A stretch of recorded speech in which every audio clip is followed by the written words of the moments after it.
9 years after my family disowned me for marrying a black woman, my mother came back for my money part one. The price of choosing love. 9 years of silence ended 3 days after my wife and I sold our company for $11 million. My mother did not call to apologize. She did not ask about the two grandchildren she had never met. She did not ask whether Linda was happy, whether our marriage had survived, or whether I still remembered the sound of her voice. She called because she had seen our faces on television. Then she arrived at our home carrying a folded sheet of paper containing 4 demands, as if the decade she had thrown away could be converted into a financial claim. What she did not know was that every word she was about to say would be recorded. By the time she left my house, that sheet of paper would become the most expensive mistake of her life. Before I tell you what was written on it, subscribe to the channel and tell me in the comments. Does being related to someone give them an automatic right to return after years of cruelty, or must that right be earned? My name is Gregory Sullivan, and 9 years earlier, I stood in my parents' living room in San Jose and told them I was going to marry Linda Grady. My mother did not shout. That would have been easier. She slowly lowered her coffee cup onto the side table and looked at me with the same expression she used when someone had embarrassed her in public. "You are really going to do this to us?" she asked. "Do what, Mom?" "Marry the woman I love. Do not pretend you do not understand." My father remained in his recliner with his eyes fixed on the television. He did not turn down the volume. He did not look at Linda or me. For most of my childhood, I had considered him the safer parent. My mother controlled every decision, while my father avoided conflict. I used to mistake his silence for kindness. That evening, I learned that silence can also be a verdict. Linda sat beside me, her hands folded calmly in her lap. She had met my family only twice, yet my mother had already decided that she knew everything necessary about her. She had not asked about Linda's education, her work, her family, or the recipes she had inherited from her grandmother. She had not asked what we loved about each other. She had looked at Linda's skin and treated it as a complete biography. My younger sister, Tiffany, stood near the hallway. She was 20 then, still living at home and still measuring every word against the possibility of our mother's anger. Tiffany looked at me for half a second. I saw fear, shame, and an apology she could not bring herself to say. Then she lowered her eyes. My Aunt Yvonne was also there. Since my grandmother's death, she had appointed herself the family's guardian of tradition, although most of what she called tradition was merely prejudice made respectable by repetition. "Gregory," she said, leaning forward, "you need to consider your future children. Life is already difficult enough. Why would you choose to make it harder?" "I am considering my children," I replied. "I want them to grow up watching two parents who respect each other. I want them to know love is not something you surrender to make other people comfortable." My mother's mouth tightened. "If you marry that woman, do not call this house again." Linda inhaled quietly beside me. "That woman has a name," I said. "Her name is Linda. I do not care what her name is." Something inside me went still. I had spent 26 years believing that my place in that family was permanent. Every birthday cake, every report card on the refrigerator, every scraped knee my mother had cleaned had persuaded me that I belonged there. In one sentence, she revealed the fine print. I belonged only as long as I obeyed. I stood and offered Linda my hand. My father still did not look away from the television. "Dad, do you have anything to say?" He shifted in his chair. "This is between you and your mother." "No," I said. "It is between everyone in this room and the kind of people they are willing to become." He said nothing. That was his choice. For months later, I married Linda in a small garden ceremony. Her family filled their side of the aisle. Her mother cried through nearly the entire service, but they were joyful tears. Her father walked her toward me, placed her hand in mine, and whispered, "Take care of each other." My side had 11 people. 8 were friends. Donovan, who later became my business partner, stood beside me as my best man. Shane, my childhood friend, sat near the back in a suit slightly too large for him, smiling as though my happiness was his own. The empty chairs hurt more than I expected. For a few seconds before Linda appeared, I stared at them and imagined my father adjusting his tie, Tiffany trying not to cry, and my mother sitting rigidly in the front row. Then the music began. Linda walked toward me, and the empty chairs stopped being evidence of what I had lost. They became space for the life we were about to build. That was the last day my biological family could have stood beside me simply because we shared a name. After that, A place in my life would have to be earned. Part 2. What we built in the silence. Linda and I did not become wealthy quickly. We became exhausted first. She had grown up learning recipes from her grandmother, a woman who could feed 9 people from one stove and make every child at the table feel as if the best piece had been saved specifically for them. Linda's grandmother made pepper jelly, barbecue glaze, and hot sauce in small batches. The recipes were never formally written down. They lived in her hands, in the way she judged heat by scent and consistency by the resistance of a wooden spoon. Linda began recreating those recipes after our wedding. At first, we sold jars from a folding table at neighborhood markets. I worked at a car dealership during the week and spent weekends loading boxes into the back of our aging sedan. Some Saturdays, we sold everything before noon. Other Saturdays, we stood for 6 hours, smiled at hundreds of people, and sold 4 jars. One evening, after a terrible market, I looked at the remaining boxes and said, "At this rate, we will be retired by the time we break even." Linda laughed.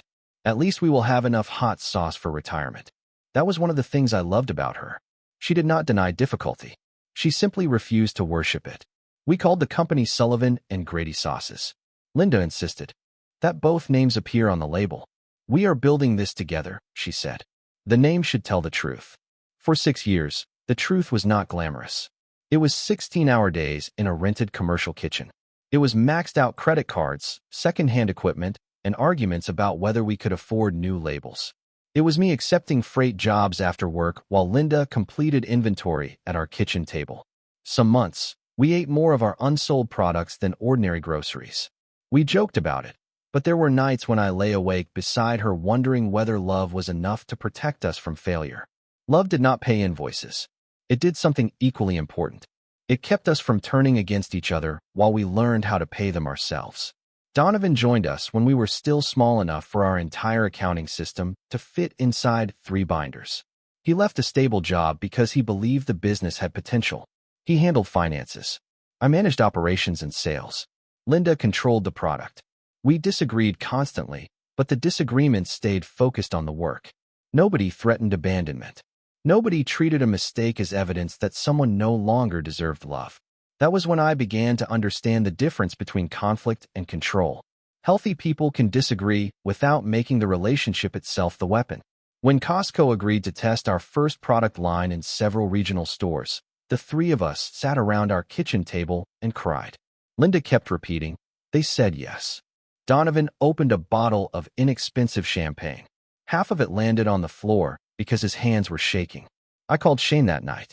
He celebrated as if he owned half the company. My mother lived 20 minutes away. I did not call her. By then, Linda and I had a daughter. She had Linda's determined chin and the same hazel eyes as my father. When she was born, I mailed an announcement to my parents. I told myself I expected nothing. That was not true. For several weeks, I checked the mailbox with a hope I was too embarrassed to admit. I imagined my mother deciding that whatever she thought of our marriage, a child was innocent. I imagined my father calling privately. I imagined Tiffany sending a small card. Nothing came. No telephone call. No letter. No gift. Silence arrived exactly on time. Our son was born 2 years later. I did not send an announcement. Instead, we built our own family. Linda's parents attended every birthday. Shane taught our daughter to ride a bicycle after I broke my wrist. Donovan and his wife, Crystal, became honorary aunt and uncle to both children. Our holidays were crowded, noisy, and imperfect. The cakes leaned sideways. Someone always overcooked something. The children argued over games and then fell asleep against people who loved them. I sometimes felt grief when I watched Linda's father lift our son onto his shoulders. I wondered whether my own father ever thought about the boy who shared his middle name.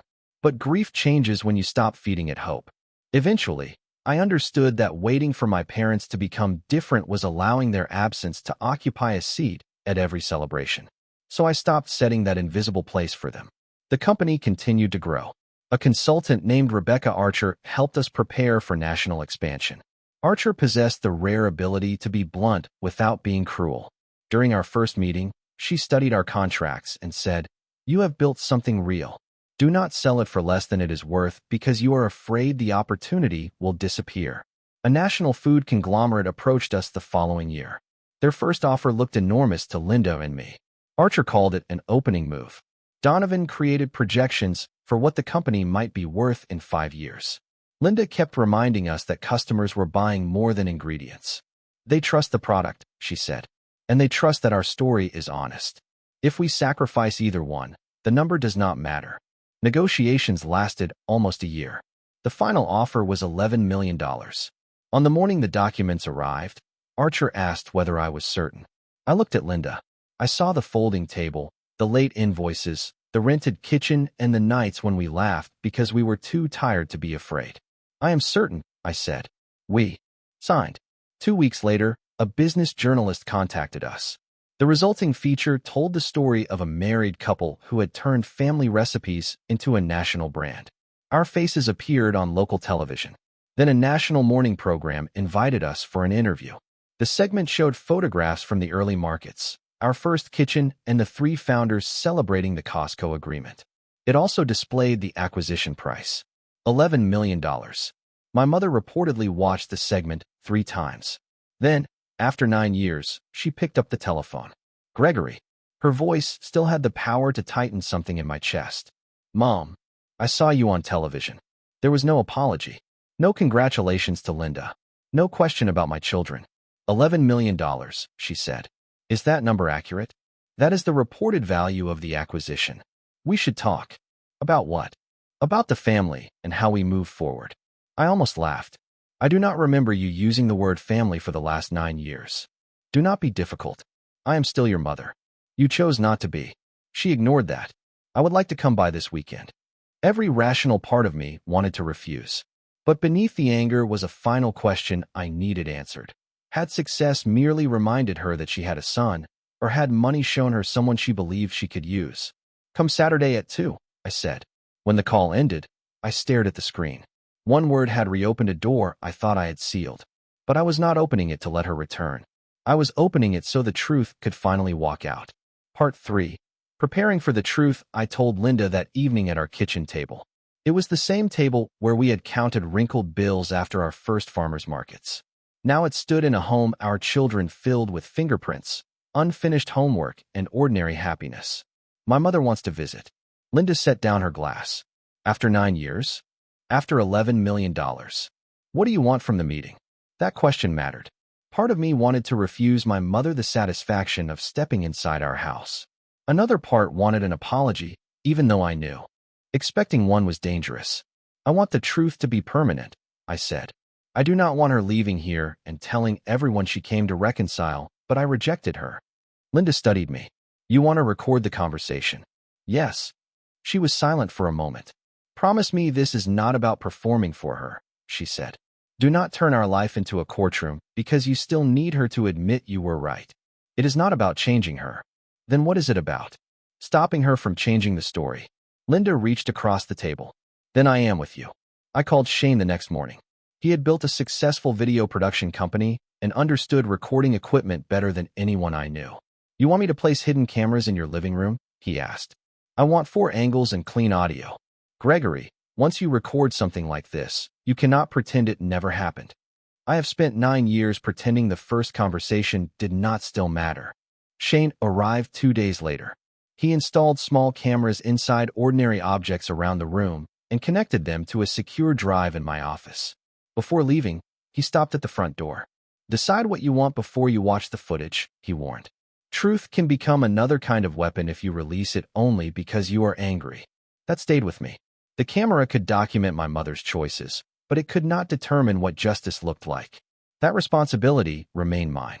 I called Archer and explained the situation.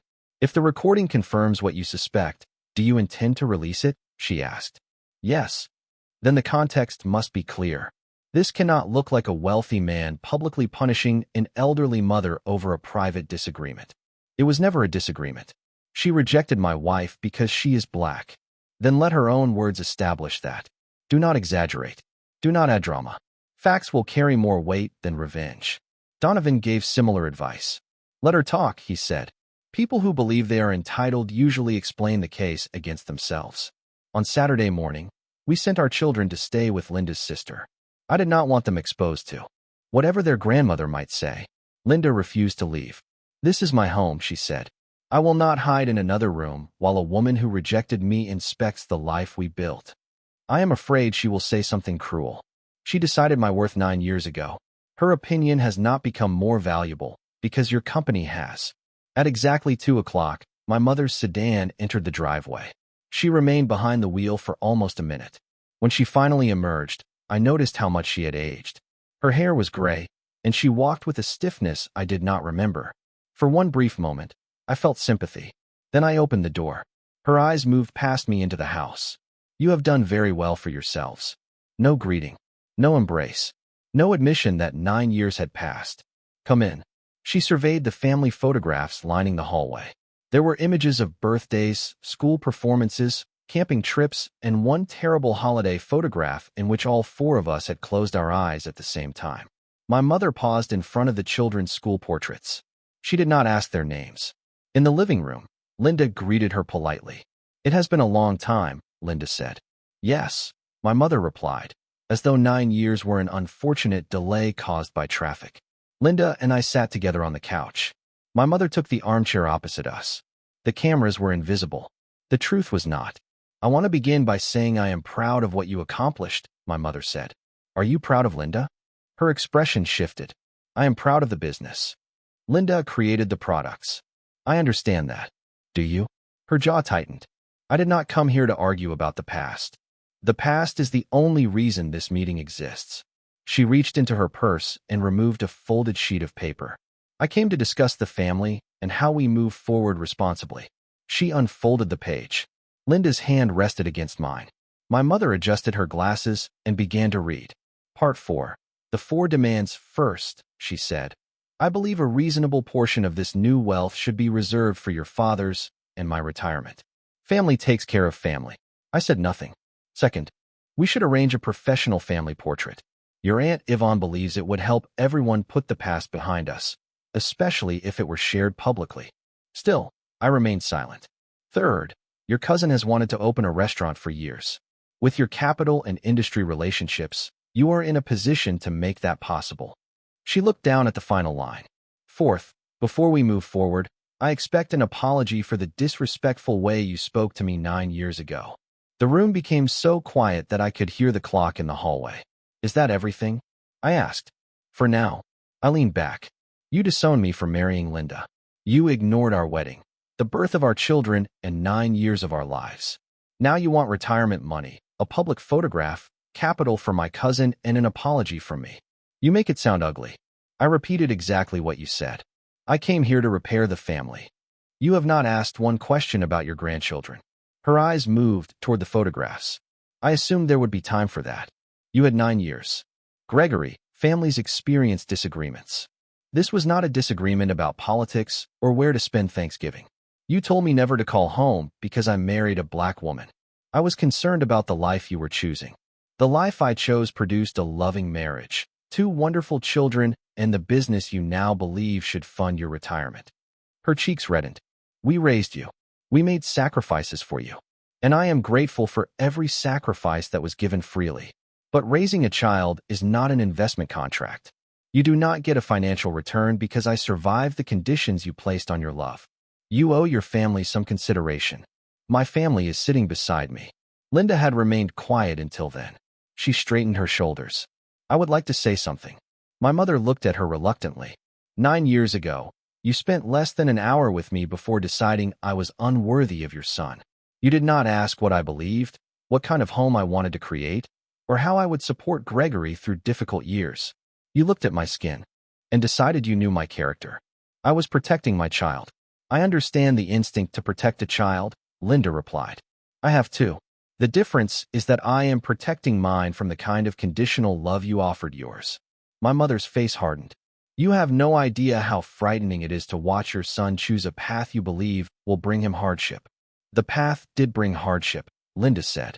Most of it came from you. My mother opened her mouth, but Linda continued. I never asked Gregory to choose between us. Your prejudice created that choice. And when he chose a marriage built on respect instead of a family built on fear, you punished him for it. You turned him against us. No, I said. She helped me understand that love does not demand self-betrayal. My mother folded the paper. I can see that money has changed you. Money did not change me. It removed your leverage. Her expression froze. I am the same man who stood in your living room 9 years ago and said Linda was the woman I wanted to build a life with. You rejected that life. The only difference now is that you saw a dollar amount attached to it. That is unfair. No. What is unfair is that my daughter once asked why she had two grandparents on one side and none on the other. What is unfair is Linda carrying the blame for a fracture your prejudice created. What is unfair is my father choosing silence because your anger was more inconvenient to him than losing his son. Her hand shook slightly around the paper. I am still your mother.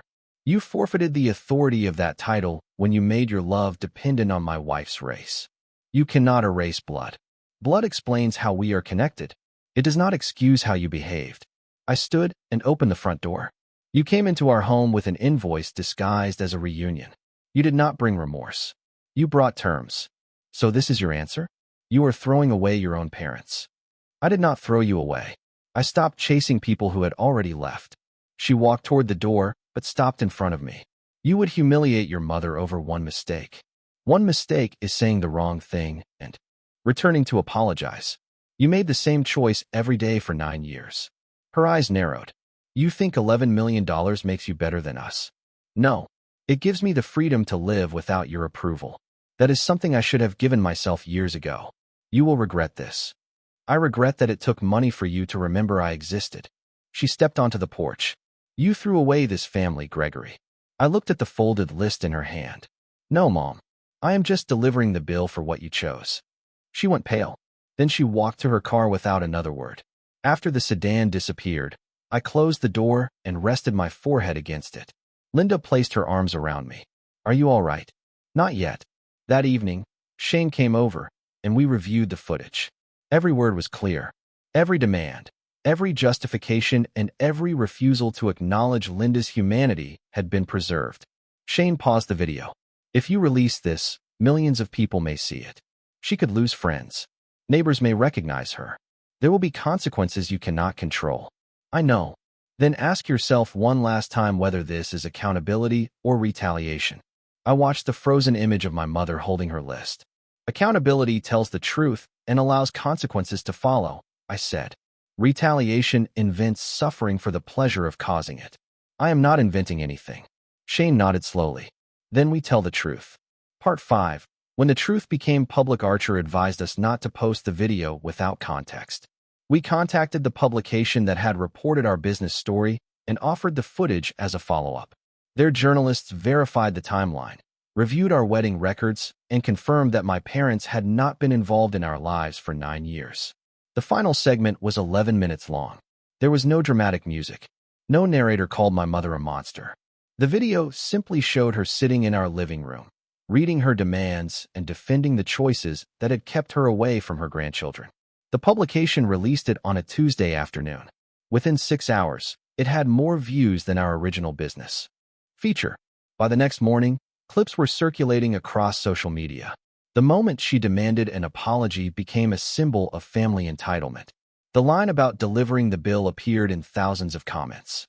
But the messages that mattered most were not celebratory. One came from a woman whose parents had abandoned her after she married outside their religion. Another came from a man whose family contacted him only when they needed money.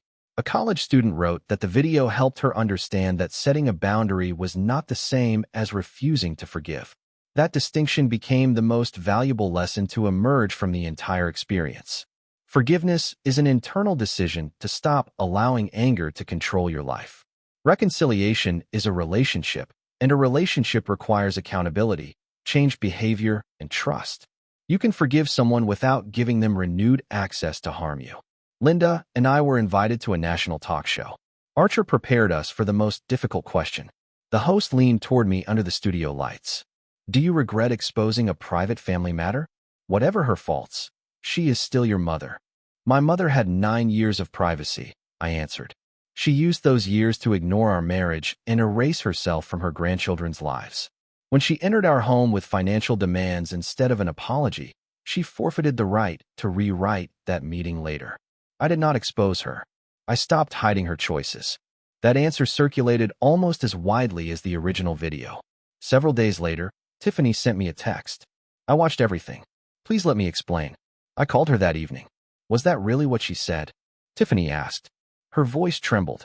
Did she actually bring a written list? Every word was real. She began crying. I should have defended you. I saw what she was doing 9 years ago, but I was scared. I was 20, and I thought if I challenged her, I would lose my home too. You were surviving under her roof. I still lost my brother. She built the wall, Tiffany. You did not know how to climb it. I want to meet Linda properly. I want to know your children. I understand if you say no, but I need to ask. There was remorse in her voice, but more importantly, there was responsibility. She did not blame our mother, her age, or the circumstances to avoid acknowledging what her silence had cost. That was the difference. You can come for dinner on Sunday, I said. Tiffany arrived carrying gifts for the children and an apology for Linda. Linda did not make her finish it. She hugged her. You are responsible for what you do now, Linda told her. Not for spending your childhood afraid of the same woman who hurt Gregory. Our children accepted Tiffany with the uncomplicated openness adults often forget. By dessert, our daughter was showing her photographs, and our son had already asked whether she would attend his next soccer game. My Aunt Yvonne reacted differently. She called 2 days later. Do you understand what you have done to your mother? She cannot go to the grocery store without people recognizing her. That is a consequence of what she said. You publicly destroyed her. She described herself in her own words. Family does not humiliate family. You are right. Family does not disown a son because of his wife's skin. Family does not ignore children for 9 years. Family does not return with a financial invoice. I warned you to consider your future children.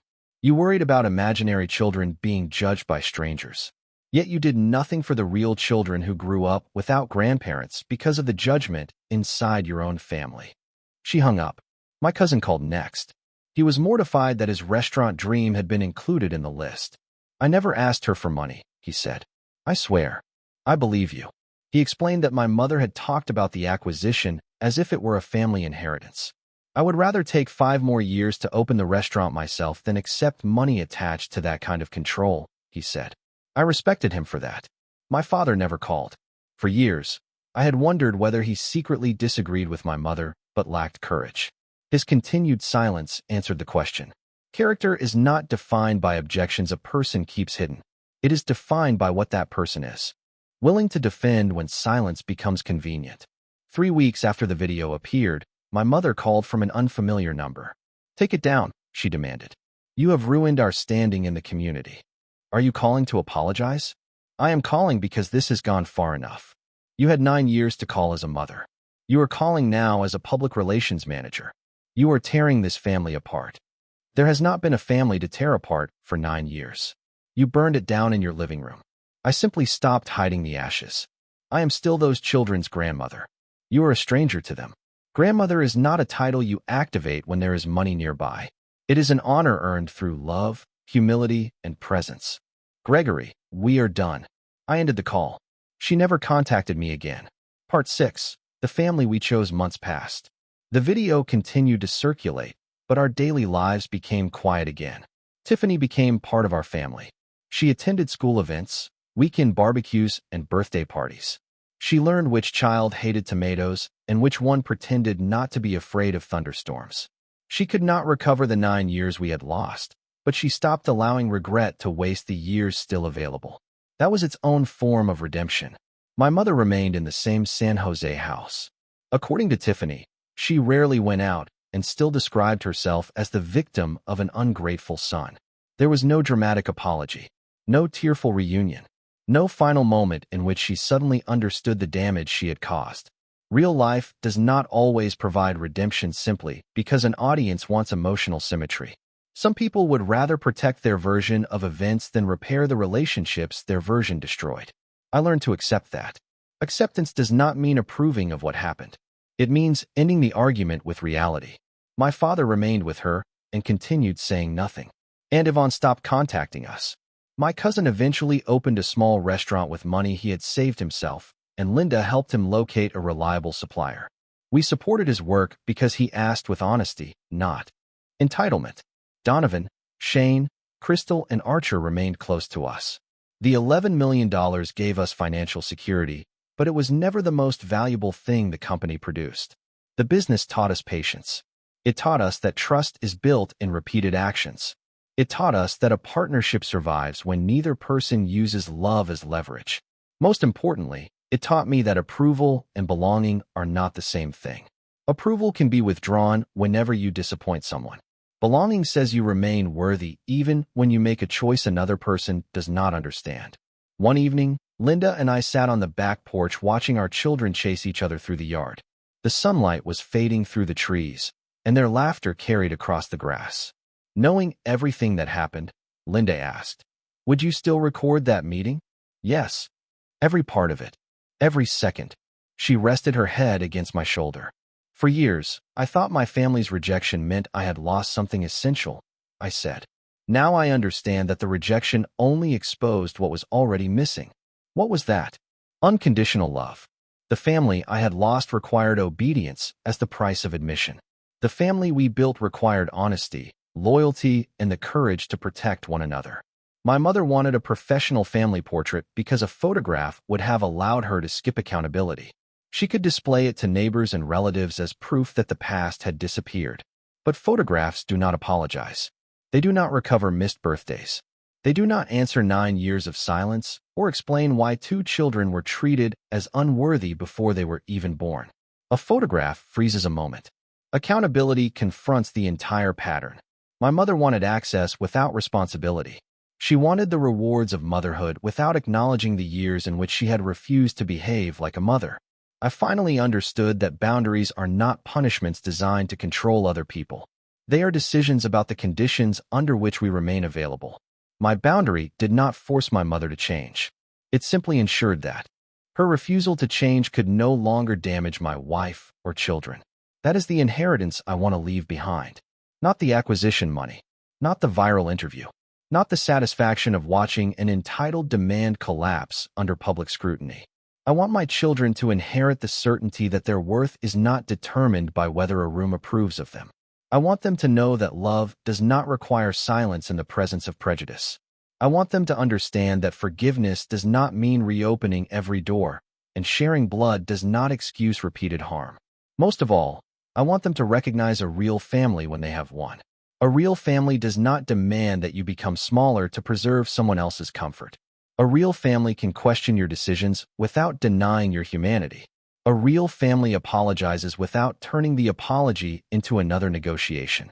A real family shows up before the television cameras, before the money, and before there is anything to gain. 9 years earlier, I had walked out of my parents' house believing I had lost my family. I was wrong. I had walked away from a system that called control love and silence peace. That departure cleared the space for Linda and me to build something healthier. What we built was not perfect. It was real. Our children will never have to earn their place in our home by surrendering who they are. They will never be asked to trade dignity for approval.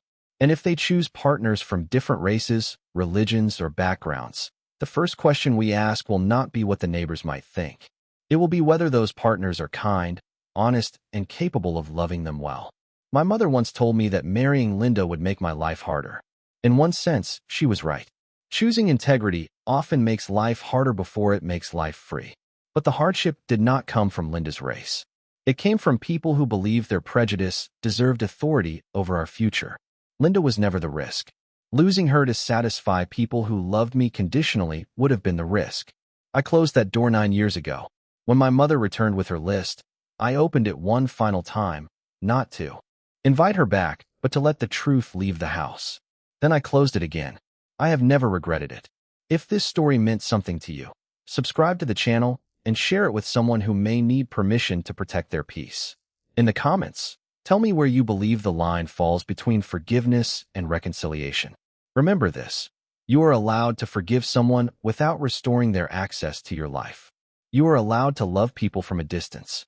And you are allowed to build a family from those who consistently choose you. Not only when your name appears beside an $11 million headline, but when all you have to offer is your honest, ordinary self.